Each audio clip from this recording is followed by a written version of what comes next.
the backbiting, the jealousy, the misery, and the hypocrisy of some people in this profession needs to be studied. UK is so toxic. So I sought legal advice, and I was told, if you don't feel confident in talking about it, don't go into it. I didn't have a life. I didn't have time for my family. I didn't have time to do anything that makes me happy.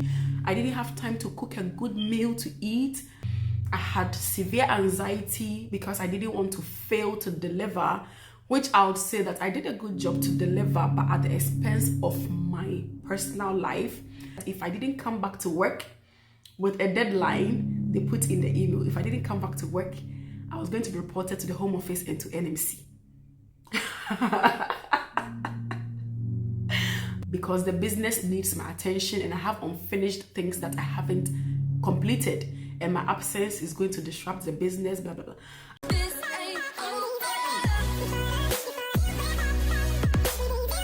Hi and welcome back again to another juicy video. How are you guys doing? I know you're doing absolutely fantastic. I know you might have missed this face because a girl has been away from the internet for a very long time.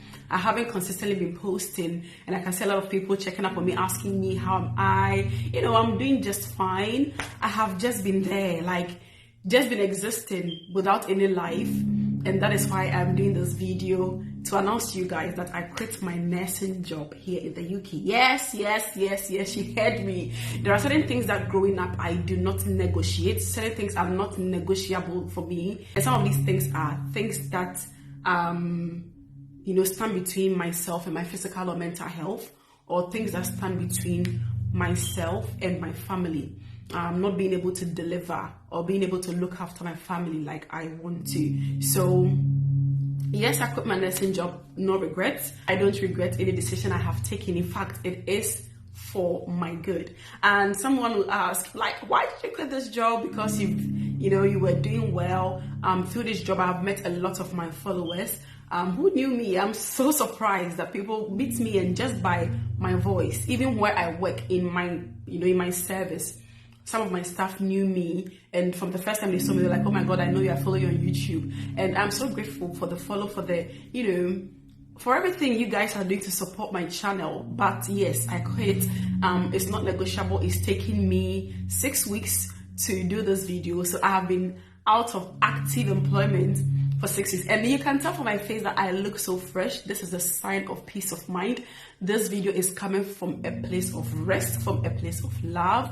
I didn't quit my job under duress. I wasn't forced, but certain things that happened that didn't go well made me take a step back and realize that I need to prioritize myself, my peace of mind, my mental health, and my family. And I always say that I came to the UK personally because of one of the key things I came to the UK was because of peace of mind. Yeah. Peace of mind to me means a lot. If I find myself in an environment where that peace of mind is compromised, honey, I will not even bargain.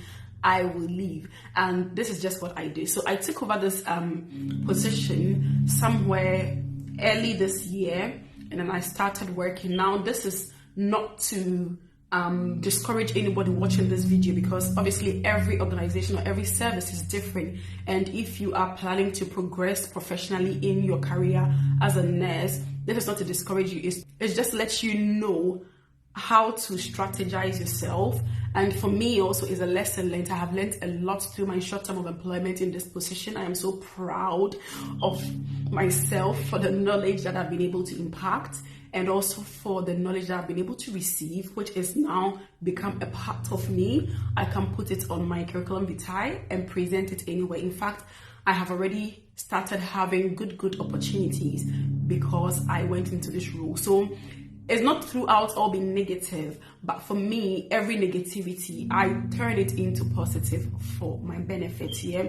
So when I took over the service, we're supposed to be 3 managers in the job. Just for the context, for those of you who might be coming across the channel for the very first time, I'm a registered nurse. I practiced in Ghana, gained my qualification in Ghana, moved to the UK to pursue my career as a registered nurse. Since I came here, God has been eternally good to me. I have risen through the ranks up to the point of becoming a nurse manager. So I had opportunity to mentor nurses who were more experienced than me. Some had over 20 something years of experience, 10 years of experience. Some just qualified. It's been an absolute honor, but I have to choose myself, and that is why I quit. So yes, I'm going to describe some series of events that led me to taking this decision, and I think it's just fair to telling you guys, because why not? When I was going for the position, I told you guys how I have landed my dream job. Yes, it is my dream job. I might not be in the environment where I wanted to be, but it is something that is my dream job. Yeah, that's it. So I might have left that service or that company, but that doesn't mean that dream is dead. No, it's still there, and this is a stepping stone, although it's not too good an experience that I had, but in everything is lessons learned. They have built to my knowledge, in their profession. So when I took over this business, it was supposed to be 3 managers. And I remember even prior to starting the job, one of the managers was constantly calling me, asking me when I'm going to start. So I was very happy and enthused to start the job. When I started, that same day, one of the managers resigned. In fact, I met her like casually. Hi, how are you? What's your name? We exchanged, pleasantries. The next day she didn't come to work. The third day I asked her, why is so person? They said she resigned. Oops. I think that was a red flag I didn't pay attention to. So anyways, fast forward 3 weeks into the role, when I was just beginning to gain my feet. And if I say gain my feet, I wasn't going to learn anything in relation to nursing, but I was going to learn the systems, because this company was a fully electronic system. Every system there was new to me. I have never used them. Every system was entirely paperless. So I was getting, around the systems. And this day I started, that same day, they introduced a new system entirely. So it was new to everybody in the home, including myself. So we were all like kind of wrapping our heads around, things. Getting to know what my job role is, what I needed to do and stuff like that, getting to meet the people, stakeholders and blah, blah, blah. So 3 weeks into the role, my immediate line manager had already resigned. Then the one, I was supposed to now be working with called in sick one day. It was like, I'm not well. I was like, okay, I got you. I'm going to be here. So just for the context, when I went for my interview, I asked in the interview, is it going to be a 9-to-5 job? And I was told, no, it's not going to be a 9-to-5. It is going to be a 3-long day where you are expected, you could be doing some supernumerary roles as well, which I honestly wanted a 9-to-5. But then when they explained to me that it's going to be 3 long days, I actually began to fall in love with the 3 long days, because it gives me time to go about my other commitments, with my family, and also to do things that makes me happy. Example is content creation. So I realized that the 3 long days was going to work for me. I was able to plan my life around working those 3 long days and getting 4 days to do my other businesses right. So when this manager called and said she wasn't well, she wasn't going to come, I was like, I got you covered. Because when I started, I'd always been doing the 9-to-5, because the other manager wasn't there. So I continued the 9-to-5, thinking that she was going to come back, when she was well. 1 week went by, 2 weeks. On the 3rd week, she resigned, which is reasons best known to her, because of her physical health and all that. At that time, I started having trigger warnings of, people telling me, you need to go, because this business is like, I don't even know how to put it, but you are not safe to be here. But the superwoman in me felt like, oh, I got this. I could do it. Let's crack on. That was number 1. Number 2, because of my sponsorship situation, I felt like, having to quit a job that I have just started and going to search all over again for COS wasn't something that I wanted to consider. So I was like, let's just forge ahead. I've got a little bit of time to get my UK settlement. I can do this. Let's just crack on. Let's just go ahead. Moreover, I have been changing jobs like back to back. I felt like it was just becoming too much. I needed some stability in my profession. So I was like, let me just stay here, fight it through. But I guess that wasn't the best decision anyways. So I started to consult my mentors, people that I look up to in the nursing profession. I explained the situation to them. They were like, you have to leave. For the context, where I worked was an hour drive from where I live. So my plan was to relocate my family to go live closer to work. So after that time everything was happening, I just put a hold to that. Then in between, I was beginning to get stressed. I started to look for accommodation. I looked. I couldn't find. I think that was just God's way of telling me that do not go close to this job. So anyways, I was commuting. I'm a mom of 3. I have to wake up super early, get my kids ready to go to school. That's a story for another day. Navigating childcare and full-time job in this country is not for the faint-hearted. Anyways, so I was juggling. People were telling me, no, this is not the ideal place for you to work. Becca is going to destroy you. Quit, do this, do that. I just felt like this wasn't the time to quit. So I kept going. Then, help was arranged for me for other external managers to come from elsewhere to come and support me. And that was the worst thing. So now I don't have any direct line manager. I'm the only one in the building. Help have been sorted for me for other external managers to come and support me. And as I said, this is one of the worst things that happened to me because B is a real word in nursing. You see, the backbiting, the jealousy, the misery, and the hypocrisy of some people in this profession needs to be studied. I wouldn't say entirely it's nursing, it's healthcare in the UK, I think. It's just healthcare in the UK is so toxic. The toxicity I got exposed to, I don't want to go much into details, but oh dear Lord God. As I said, because I didn't want to change job at that time immediately, I just wanted to fight forward and, get that going until my settlement was due. But I guess I was wrong. The first instance was the home already had a coroner's case. So there was an incident that had made its way to court about somebody who died unexpected and blah, blah, blah. I never met this person. I wasn't there when she died. I knew nothing about this person. I was called one afternoon to say that you need to go to court. You need to go to the coroner's and represent your home in this case. I was like, why would I need to go to the coroner's? Because first of all, I don't know this person. And I'm not saying that you can't go to coroner's if you don't know anything about the case, but you need to know, personally, you need to know what you are doing. Anyways, so I sought legal advice and I was told, if you don't feel confident in talking about it, don't go into it. So I called this person who wanted me to go for the coroner's and told them, listen, I don't want to go into this. And I think they didn't like that response. So after that, I realized that some attitudes were going on.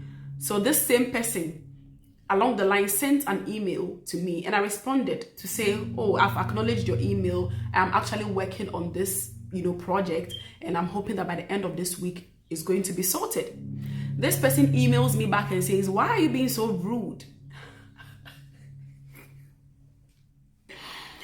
Honestly, I was like, being rude? I don't think I'm rude. You've asked a question, you've given me a task, and I'm just telling you how I am approaching it and steps that I'm, taking to do this.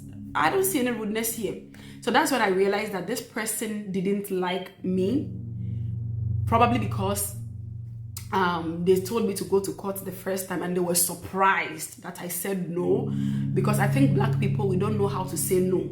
And it affected me because after doing that, and I realized that he wasn't liking me, probably because I first said no, I now changed to say yes to everything this person will say. So if this person gives me a task that is not feasible, which I know is not feasible, I'll just say, yes, I'm going to work on it. Yes, I'm going to work on it. And this is what brought me to breaking down. So I found myself continuing to work from home when I have finished working. So I go to work, I do a long shift. I go home and I still continue working because I have tasks that I have not finished and I have deadlines to meet. And I say that these deadlines were not sometimes didn't make sense, honestly. Because I had that fear of being called something I wasn't, because I know I'm not rude. I just didn't want somebody to paint a picture of me that wasn't me. I found myself working day in, day out, like 2-4-7. I was working. So now I was doing 5 days a week, which was the Monday to Friday. Sometimes a weekend I'll do extra just to support the staff. honestly, it wasn't something that I planned. So gradually my life began to wither away. I just saw my life withering away. I didn't have time for myself. I didn't have a life. I didn't have time for my kids. I didn't have time for my family. I didn't have time to do anything that makes me happy. I didn't have time to cook a good meal to eat. Like, I was always constantly tired. I was knackered. I was stressed. I had severe anxiety because I didn't want to fail to deliver, which I would say that I did a good job to deliver, but at the expense of my personal life. Then along the line, this person introduced a person who was one of the people who was supposed to support us or support me to, managing the home whilst we wait for a manager to come into the home. This person or people were constantly setting me up for failure. So they'll look for something I didn't do. They will just accuse me of something and report me to this other person who they clearly know, I'm sure, didn't really like me there. So they were constantly giving like negative feedback. And how did I know this? Somebody just walks up to me and said, "You did ABC without evidence." So me being assertive I asked her, "How did you know I did this, I did that?" The next day, I texted this person to say, "I don't like the way you are treating me, blah, blah, blah." So the next day, this person came and apologized. I think she also wasn't happy with the fact that she had come to apologize to me because I have stood on business.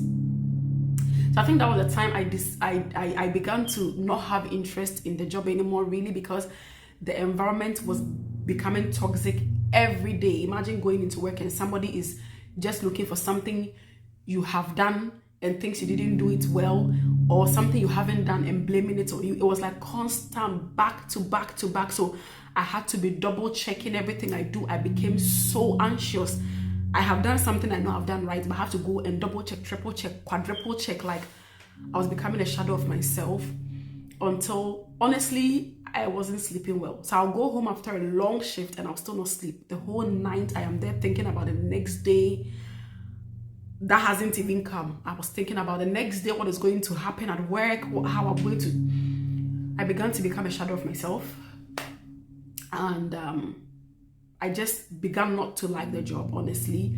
So at that time, I wanted to take a transfer, leave that particular place and go to another home and to step down in my job role. This person who I said didn't like me at first, who has deployed his deputy misery people, got to know that I wanted to leave and sabotaged everything. Anyways, eventually, I got a breakdown, physical breakdown. I got so unwell from not sleeping. I was taking sleeping tea. Is this tea bag you make to sleep? It wasn't working. I realized that I needed help. I needed help because mentally I wasn't there, and that made me, or I feared that would make me make a lot of mistakes.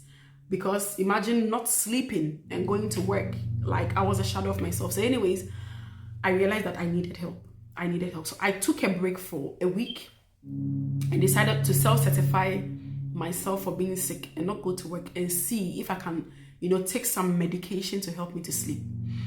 It will shock you that on the second day, on the first day, I didn't go to work. I had an email that made me know that indeed I need to get the hell out of that place and choose myself and prioritize myself. So in the email, I won't go into much details, but the email at a point said that if I didn't come back to work with a deadline, they put in the email, if I didn't come back to work, I was going to be reported to the Home Office and to NMC.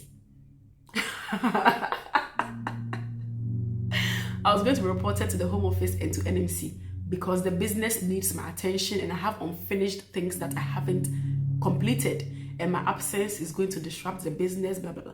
At that point, I realized that, you know what? Nobody cares about you, really. If you do not take responsibility of yourself, to look after yourself, and if anything happens to you, God forbid, you are on your own. Recently, a nurse died from stress, work-related stress. He's dead and gone. Your family has nobody. So after I received this email, I told myself, I am not going back to this job.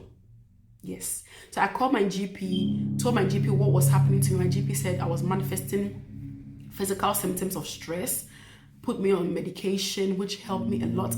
At At that time, I was strategizing and sorting out my visa situation because I'm close to ILR, but I haven't gotten it yet. I still need sponsorship. So as the sharp babe that I am, I quickly sorted out that visa, part of my stay in the UK, and I just resigned without turning back. So yes, guys, I have resigned.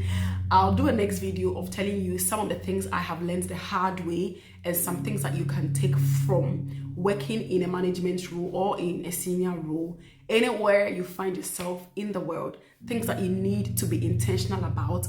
And I'm so happy I chose me, I chose my family, I chose my mental and physical health, and I decided to walk away without looking back. So it's been like 6 weeks. I have been out of full employment.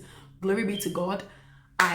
I still eat, I still function. In fact, I have been able to focus more on things that make me happy. I'm on a weight loss journey, which I can see that I am achieving a lot from. I am more happier. I am more at peace with myself, which is one of the ultimate reasons why I came to the UK. So I'm very, very grateful for that.